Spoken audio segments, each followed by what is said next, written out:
Buenas noches, bienvenidos a Bote Pronto. Hoy, 1 de septiembre, hoy fue día del informe. A lo largo del día ya hemos hablado del informe, ya lo vimos, etcétera. Fue un informe corto, nada nuevo. Pero algo que sí importa es algo que un poco dijo el presidente, no lo dijo de la manera que lo dijo Arturo Herrera, pero queda claro que pues que el presupuesto que se presenta el próximo 8 de septiembre, la propuesta de presupuesto que se va a presentar a la Cámara de Diputados el próximo 8 de septiembre, viene con recortes aún mayores de los que hemos visto ya en términos de austeridad republicana, mayores tal vez de los que hubieran o implicaron este 75% a un par de rubros del presupuesto anunciado por la pandemia.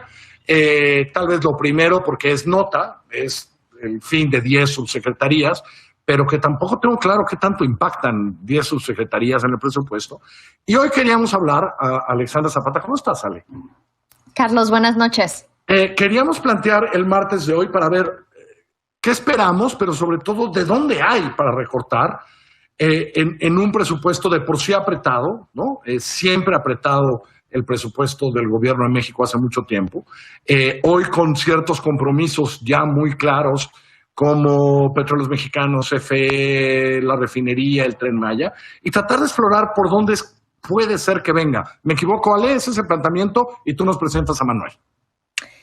Así es, Carlos, y yo creo que lo que sí hubo de diferencia entre el informe de esta mañana y lo que dijo Arturo Herrera es un escenario mucho menos optimista rumbo al 2021 en términos de recuperación económica, y por eso quisimos invitar a Manuel Guadarrama, ex colega mío, coordinador de finanzas públicas en el INCO y alguien que ha estudiado presupuestos durante muchísimo tiempo. Hay dos cosas que me gustaría destacar. La primera es que el secretario dice con todas sus letras, el 2021 va a ser un año muy complicado. Entonces, esta V que describe el presidente, en donde ya vamos en franca recuperación, no necesariamente se va a dar a la velocidad que todos los mexicanos quisiéramos, de acuerdo al propio secretario de Hacienda. Y segundo, dice algo que me parece muy revelador, que es, en el 2020 nos vamos a terminar de consumir todos los guardaditos. Creo que hay mucho de qué platicar y también mucho de qué alertar, porque hay de guardaditos a guardaditos, y ciertos guardaditos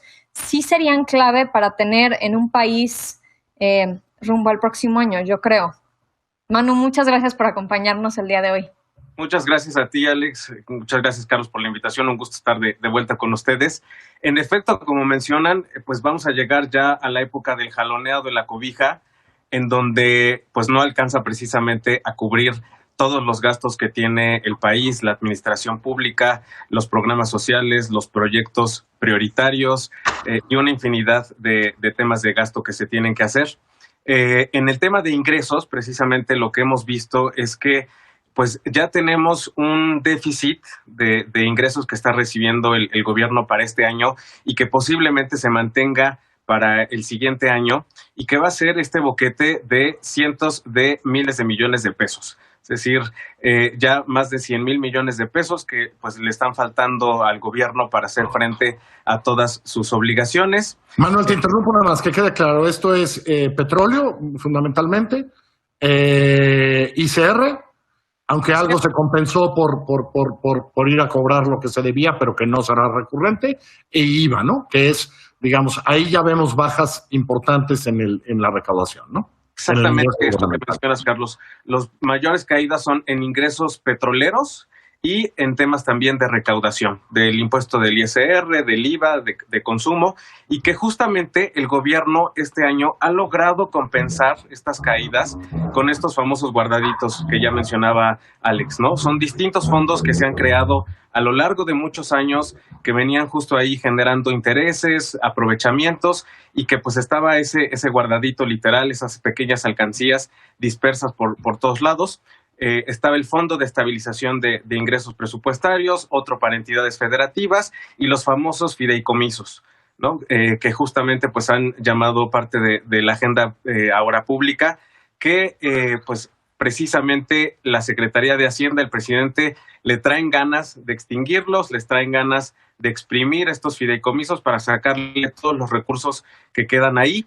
desafortunadamente, pues, o afortunadamente para muchas cosas, están regulados muchos de ellos por temas legales, es decir, no los pueden disponer y desaparecer, pues nada más porque es un mandato. Manuel, perdón que te interrumpa, está claro. La bronca de los fideicomisos y que es poquito es otra cosa. Es decir, hay dos que importan, que es el de estabilización para los estados y el otro, que para eso estaban creados, digamos, para afrontar una crisis del tamaño de la que tenemos. Ahora, es importante decir que esos, si nos los acabamos, como dijo el secretario, el año que viene no van a estar, ¿no? No, en efecto, ya no hay más guardadito, ¿no? En general, siempre se hacía uso, pues un poco de estos fondos, pero se regresaba, se volvía a tener cierta utilidad, se volvía a tener ciertos beneficios en materia petrolera, pero pues actualmente, con estas caídas en petróleo que hubo y que no parecen recuperarse para el siguiente año, estos fondos ya no van a volver a constituirse de la forma en la que actualmente tenemos. Se acaban esos recursos y ya no va a haber más FEIP, ya no va a haber más el Fondo para Entidades Federativas. Y entonces, esto que también mencionas, Carlos, el monto de los fideicomisos, que a pesar de que suena importante, más de 700,000 millones de pesos, pues no pueden disponer de ellos porque están regulados por muchas leyes, temas desde el desastres naturales. Eso es otra discusión, eso, ¿no? Ni siquiera se sabe cuáles se van a acabar y no, ¿no? Ale.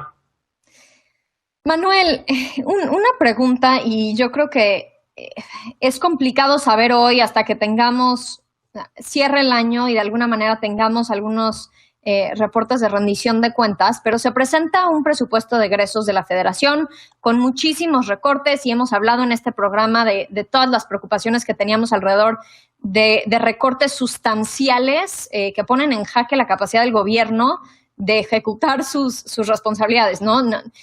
Ya los ejemplos son múltiples y absurdos, no hay computadoras en la Secretaría de Economía, etcétera. Pero aún con este presupuesto recortado, de alguna manera pudieron comerse de otras bolsas para complementar este gasto.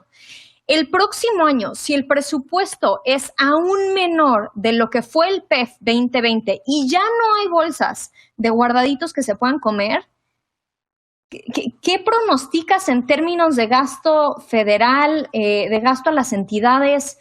¿Por dónde se podría recortar?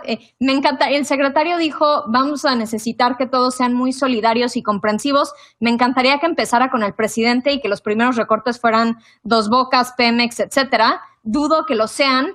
Esos son proyectos que no te gustan, pero son los proyectos del presidente. Ahí no se va a recortar. Más bien me queda clarísimo que ahí no se va a recortar. ¿Dónde puede recortar? Esa es exactamente mi pregunta. Mira, vamos a estar viendo un presupuesto que prácticamente correspondía a 2015, 2016. Por esos montos vamos a estar viendo que están todos los gastos de la administración centralizada. Todavía vamos a ver seguramente recortes a organismos autónomos, a este tema del desmantelamiento de la estructura central de la administración pública. Hoy veíamos la lista de las 10 subsecretarías que disminuyen. Parece increíble que en medio de esta emergencia económica desaparezcan la subsecretaría de ingresos, por ejemplo. Pero aquí creo que vale la pena mencionar que existe luz al final del camino.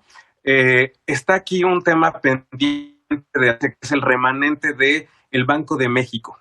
Y de ahí pueden salir buena parte de recursos que justamente ayuden a amortiguar al menos la primera mitad del siguiente año. Se habían estimado 500,000 millones de pesos de este remanente del Banco de México, que en teoría, por ley, tendrían que aplicarse para el pago de deuda o para déficit presupuestario, déficit fiscal. Entonces, aquí hay, pues digamos, una posible ventana para... Ese les cae en marzo, ¿no? Porque hubo uno grandote durante el sexenio de Peña Nieto también. Ese es el que cae en marzo, ¿no? Banco de México se lo da al gobierno en marzo, ¿no?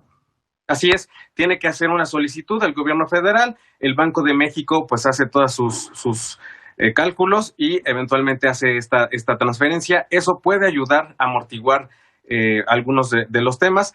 Evidentemente vamos a ver menos participaciones y aportaciones para los estados y los municipios y eso va a ser un tema gravísimo porque pues nos va a llevar al otro tema de discusión que tiene que ver con la renovación del pacto fiscal. pensarías que tienen los estados la oportunidad de empezar, y tú has hablado mucho de este tema, Manuel, de la recaudación a nivel local, qué están haciendo bien y mal los estados. Este es un llamado de atención, yo creo que a todos los gobernadores que evidentemente van a recibir muchos menos recursos el próximo año y tener que hacer planes contemplando eso, cuando muchos de ellos lo que necesitan probablemente sean más recursos.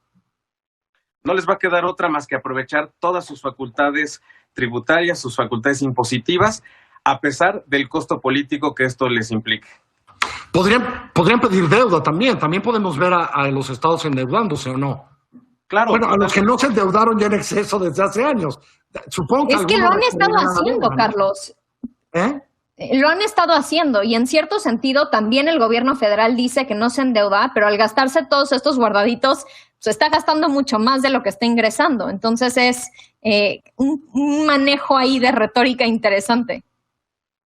Totalmente, los estados han incrementado ya en varios miles de millones de pesos su deuda, y como bien mencionas, Alex, el porcentaje de la deuda como representación del PIB, pues se estima que vaya entre un 8% y más de un 15% por arriba de lo que actualmente tenemos. Entonces, pues eso de que no estamos endeudados realmente no es así. Pero ese es un problema de contabilidad, porque si baja el crecimiento, tu porcentaje sobre PIB es mayor. Sí, pero también te restringe el tema de cuáles son las condiciones de contratación. El costo. También lo decía Herrera claramente, nuestro porcentaje contra PIB va a subir, entonces, ¿no? Pero digamos que no es un aumento de deuda real, sino es un aumento de deuda financiero, ¿no? Pero está claro, no va a haber deuda. Ahora, ¿a los estados les afecta esa proporción del federal o no, si quisieran pedir deuda? En teoría no, porque si tienen finanzas sanas y tienen ingresos, digamos, recurrentes, un buen flujo de ingresos, ellos tendrían que poder responder con sus propios ingresos. Lo que sucede actualmente es que muchos de los estados, sobre todo del norte del país, ya han elevado muchísimo su deuda y la están garantizando con recursos federales, con participaciones que... y esas son las que van a bajar. que se van a hacer así. No está fácil, no se ve mucho, pero bien lo dijiste. A veces las crisis traen esto, traen una pequeña bendición. La crisis ha traído que el remanente va a ser mayor. ¿En cuánto dijiste que se calcula? ¿500 puede ser? 500,000 millones de pesos. Eso los va a salvar el próximo año, pero no va a durar un año más. Ale, mil gracias. Gracias, Carlos. Gracias, Manuel. Muchas gracias, Manuel. Que les vaya muy bien. Hasta luego.